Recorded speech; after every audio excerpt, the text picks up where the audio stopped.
Un imprenditore su due delle province di Treviso e Padova boccia il governo giallo-verde, è quanto emerge da un sondaggio di Assindustria Veneto Centro che ha interpellato 530 industriali. Le risposte fornite fotografano lo stato di insofferenza del tessuto economico nei confronti delle politiche dell'esecutivo. Il 31,4% degli imprenditori di Padova e Treviso ha dato un giudizio negativo sull'operato del governo, il 14,6% ne ha dato uno molto negativo. I voti positivi sono stati il 12,9% e i molto positivi appena lo 0,8%.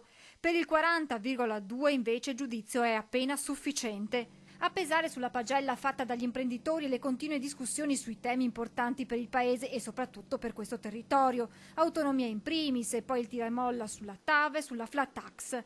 Agli imprenditori è stato chiesto anche di fare una previsione sul futuro dell'esecutivo. Per la maggior parte prevarrà l'interesse a proseguire, ma quasi 3 industriali su 10 pensano che le distanze tra Lega e 5 Stelle sui contenuti della prossima legge di bilancio porterà alla rottura del contratto. Dopo un anno perso per la crescita e ingenti risorse orientate più all'assistenza che allo sviluppo, non perdiamo l'occasione della prossima legge di bilancio, dichiara Maria Cristina Piovesana, presidente di Assindustria Veneto Centro. Ora bisogna andare al punto vero per la ripresa e concentrare ogni spazio disponibile di spesa.